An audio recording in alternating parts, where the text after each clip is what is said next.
Hello, this is Bob Gray Sr. Welcome to Ministry Moments every Friday. See if I can get this right now.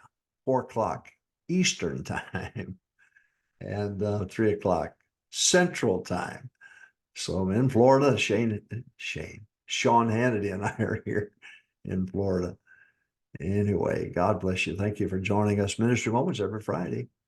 And you can go to YouTube, Ministry Moments Bob Gray Sr., and you can subscribe there. Go to solvechurchproblems.com, subscribe there to Ministry Moments or your favorite podcast provider. You can get it, listen to it, look at it at your own leisure.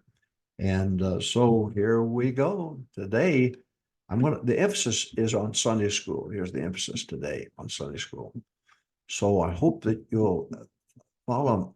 I hope this is easy to understand and comprehend. I thank God for all the men that had a part in my life and the ministry and the men of God, and I'm glad to be associated with all of them. Jack Hyles was my pastor. Said it again. He's my pastor, and I learned from him and traveled with him 22 years. I saw the good, the bad, and the ugly. I wrote him a letter one time, and I said, I've admired you from a distance, but since I've got to know you up close, I admire you even more. And anybody that wants to disparage what he has done and so on, they don't know what to do. They're shooting in the dark. I don't worship Jack Hyles. He's not an idol in my heart, and so on. Yeah, I go soul and I say, I don't say, let me introduce you to Jack. Let me introduce you to Jesus. Yeah. God bless you. I hope I'm able to help a little bit here. And so Sunday school. Now, this is the theme here on this particular ministry home Sunday school. So I'm going to try to put together something here. I hope that'll give help to you. Number one, Sunday school is the vehicle to pastor and teach. We think of Sunday school as teaching, but a part of Sunday school is pastoring. When I was in Hammond, here I go again. I can't tell you any other experience. I can only tell you experiences I've had. But 800 Sunday school classes, average 20 apiece. So the emphasis was, Brother House couldn't pastor 20,000 people, but he could pastor 800 Sunday school teachers who could pastor 20,000. And so Sunday school, if it's done right, is the vehicle to pastor and teach. So you're able to do both, the pastor and teach. Number two, Sunday school feels the need to teach and the need to be taught. Sunday school is wonderful. Sunday school fills the need to teach and the need to be taught. So being a Sunday school teacher, when you get the lesson, guess what? You grow yourself and then you're able, you don't teach everything that you've learned because you learn so much. You can't get it all in one lesson, to be honest with you. So we're talking about Sunday school now. And I'm heading somewhere with this, so don't leave me too soon. Number one, Sunday school is the vehicle to pastor and teach. Two, Sunday school fills the need to teach and the need to be taught. You should want to get your people out of your Sunday school class, your auditorium class, what it might be, get them involved for the work of the ministry, Ephesians chapter 4, verses 11, 12. So they should be in the ministry and tell them, I want you to grow enough to where you can teach a dozen people. Because the more we divide, we can into smaller groups, the more we can multiply. The broader the base, the bigger the building. The narrower the base, you're not going to be able to build a strong structure. And I'm not a kingdom builder. I'm trying to reach everybody I can. The guy's an idiot. If he says, well, I tell you, I'd rather preach to 100 than 1,000. You don't either. You just say that because you can't get 1,000. Sunday school is the vehicle to pastor and teach. Sunday school fills the need to teach and the need to be taught. That need is there in the heart of every believer. Number three, Sunday school gives a balance. Don't miss this one. This is where I was headed. The balance of preaching, teaching, and pastoring. You say it again. There's a balance here that's given. Sunday school gives a balance to preaching, teaching, and pastoring. Number 4, preaching and teaching without pastoring is not balancing the ministry. Slow down, digest it now. Preaching and teaching without pastoring is not balancing the ministry. You need all 3. And Sunday school helps that. So Sunday school gives a balance of, you have the preaching, you have the teaching, and you have the pastoring. So preaching and teaching without pastoring is not balancing the ministry. So if you have good, strong preaching and you have good, strong teaching, but don't have the personal touch of pastoring, then you don't have a balanced ministry. These people need a personal touch. If Jesus had 12, he taught 12 and turned the world right side up. And who in the world are we to think that we can have 100 and turn the world right side up? Now, Jesus had 12, then that's not a bad number to shoot for.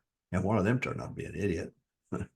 Now, I'm just saying to you, preaching and teaching without pastoring, that's where Sunday school comes in, is not balancing the ministry. Number 5, Sunday school teachers can pastor. Sunday school teachers can pastor. Brother Howes had 800 Sunday school teachers, and he pastored those who pastored. And did an excellent job of it too. Well organized. And that's all the experience I have. I'm sorry. I can't use Rick Warren, and I can't use Bill Hybels, I'm sorry. I don't have any other experience to share with you. So write me a letter, send me an email, give me a call, let me have it. Hybels. Oh, it's the old time religion. But I have no other viewpoint than that which I've lived and been a part of my life. And so I don't know. What can I do to reach you idiots? Number 1, Sunday school is the vehicle to pastor and teach. Sunday school fills the need of to teach and the need to be taught. Number 3, Sunday school gives a balance to preaching, teaching, pastoring. There's 3 elements here. You've got to understand what I'm talking about. Preaching, teaching, and pastoring. Number 4, preaching and teaching without pastoring is not a balanced ministry. You've got to have all 3. Number 5, Sunday school teachers can pastor.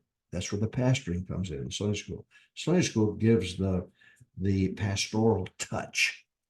Sunday school gives the pastoral touch.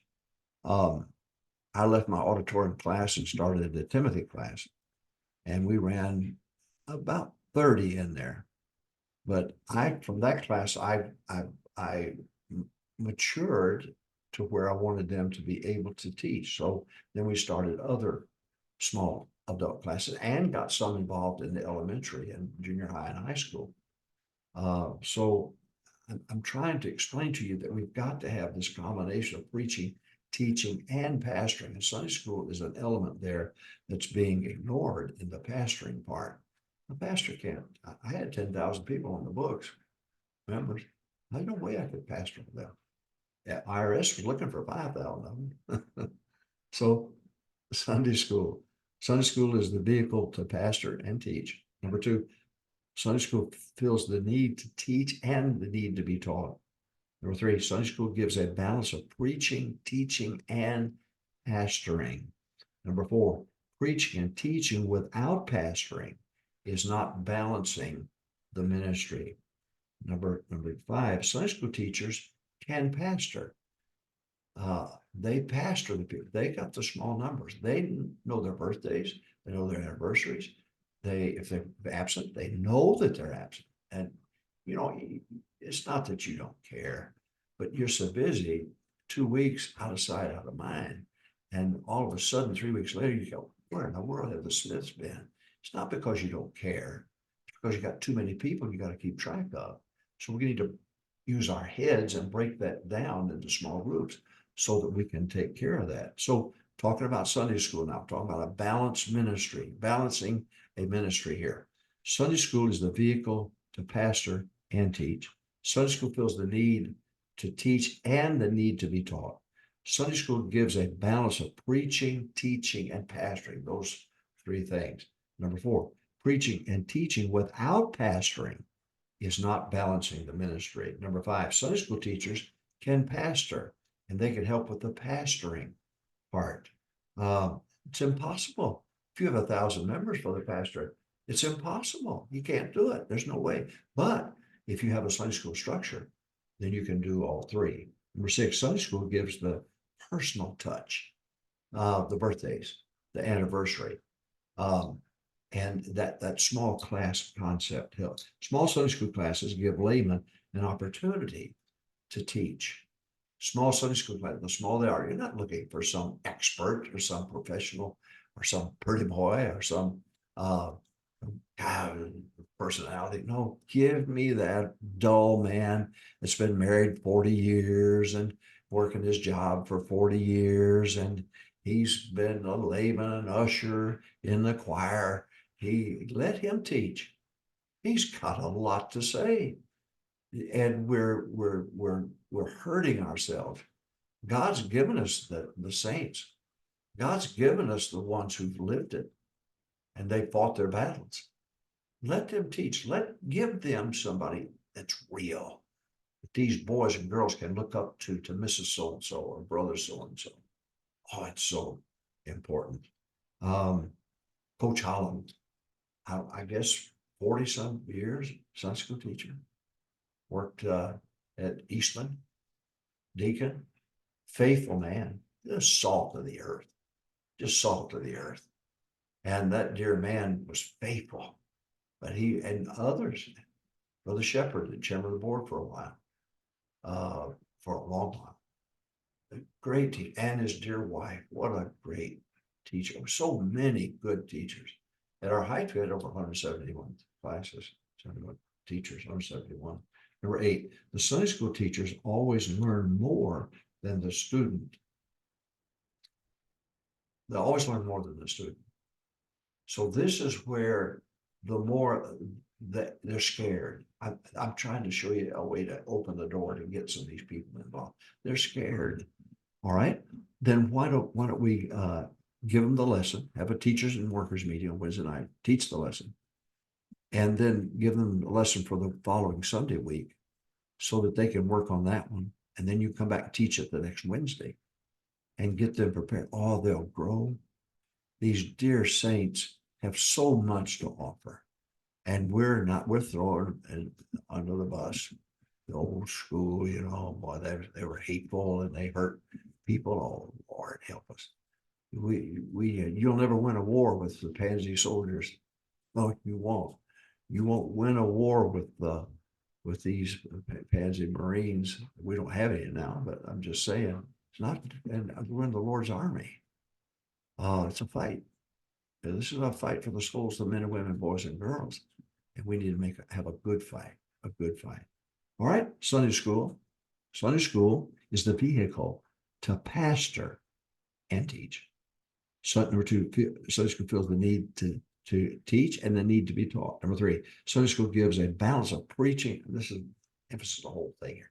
Preaching, teaching, pastoring. You got that? Preaching, teaching, pastoring. And then number four, preaching and teaching without pastoring is not a balanced ministry. Number five, Sunday school teachers can pastor. They could be the ones. You're not going to, if you have 100 members, you're not going to pastor all of them. Well, if you do it right, you'll be able to. Sunday school teachers can pastor. Number six, Sunday school gives the personal touch that's missing and it's needed. Number seven, small Sunday school classes give laymen opportunity to teach what they've learned. Oh, they know so much. They got more sense in their little finger, and these young whippersnappers got in their whole body. I've watched these little Bible college graduates, these little sissies, go back home, and I can name you 5 great men of God who had great churches, and they aren't worth shooting right now because their son came home and said, I don't like Dr. Holland. I don't like Dr. Gray. And I could almost see them wiggle when they walk. Crazy bunch. And the old seasoned dad. And one guy wrote me a letter one time and he said, I can't have you anymore. My son doesn't like you. and I can't have you anymore. And I've changed. I've had to change my position. And I wrote back and said, I'm sorry to hear that. I said, I've changed my position many times through the years. I have to have a spiritual chiropractor to get me straight now. I understand all that, but I land on my feet. I land on my feet. And it's just sad. These kids are, what in the world they're thinking. Uh, and then they get over some middle age guy who all of a sudden he's having a midlife crisis and he don't know what in the world he's doing. Now I see I'm ranting and raving now. Sunday school teachers can pastor. Sunday school teacher gives the personal touch. Small Sunday school classes give laymen opportunity to teach and tell what they've learned.